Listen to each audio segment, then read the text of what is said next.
policy. Mr. Trump, Senator Rubio said it was, quote, very concerning to him that in a recent interview you didn't seem to know the details about some of the enemies the U.S. faces. Rubio said if you don't know the answers to those questions, you will not be able to serve as commander-in-chief. Please respond to Senator Rubio. Well, I heard Hewitt, a nice man, he apologized because he actually said that we had a misunderstanding, and he said today that Donald Trump is maybe the best interview there is anywhere that he's ever done. Now, unless he was just saying that on CNN to be nice, but he did say that. Oh, you're the best interview in America. And we had a legitimate misunderstanding in terms of his pronunciation of a word, but I would say just, well, I think it was. And he actually said that. Did you say that? And so radio makes an interesting thing. Okay, so I will say this, though. You was giving me name after name, Arab name, and there are few people anywhere that would have known those names. I think he was reading them off a sheet. And frankly, I will have, and I told him, I will have the finest team that anybody's put together, and we will solve a lot of problems. You know, right now, they know a lot, and look at what's happening. The world is blowing up around us. We will have great teams and great people. Senator I hope Rubio? that answers your question. I mean, you are in the Senate, but I hope that answers your question. Well, it does, but then it's the following way. This is an important question. I think if you're running for president, these are important issues, because look around the world today. There is a lunatic in North Korea with dozens of nuclear weapons and a long-range rocket that can already hit the very place in which we stand tonight. The Chinese are rapidly expanding their military. They hack into our computers. They're building artificial islands in the South China Sea, the most important shipping lane in the world. A gangster in Moscow is not just threatening Europe, he's threatening to destroy and divide NATO. You have radical jihadists in dozens of countries across multiple continents, and they even recruit Americans using social media to try to attack us here at home.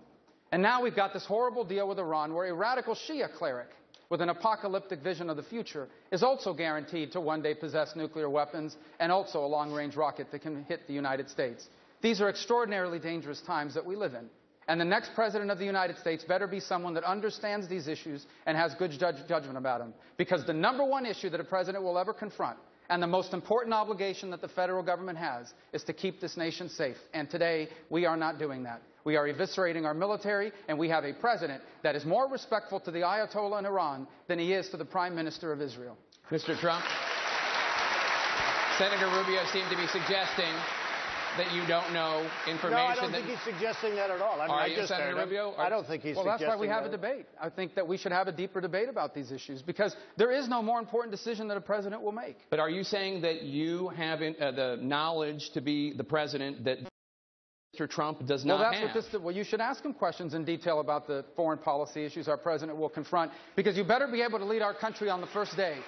Not 6 months from now, not a year from now. On the first day in office, our president could very well confront a national security crisis. You can't predict it. Sometimes you cannot control it. And it is the federal government does all kinds of things it's not supposed to be doing. It regulates bathrooms. It regulates schools that belong to local communities. But the one thing that the federal government must do, the one thing that only the federal government can do, is keep us safe.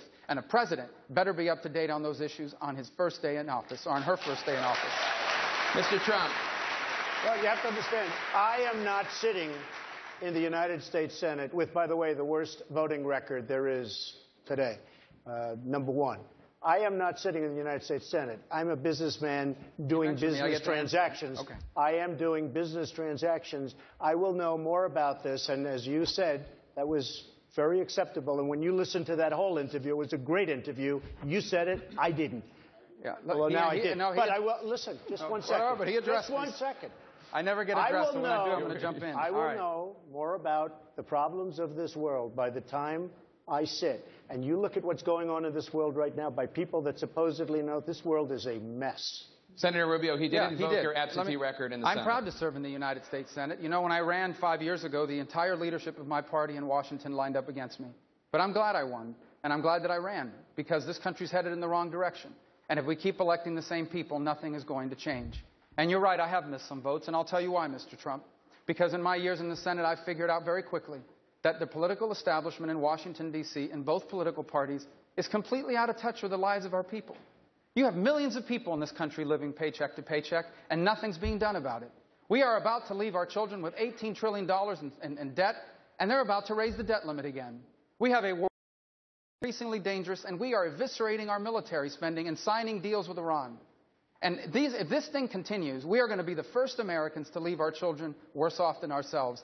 That's why I'm missing votes, because I am leaving the Senate. I'm not running for re-election, and I'm running for president because I know this. Unless we have the right president, we cannot make America fulfill its potential. But with the right person in office, the 21st century can be the greatest era that our nation has ever known. Thank you, Senator Rubio.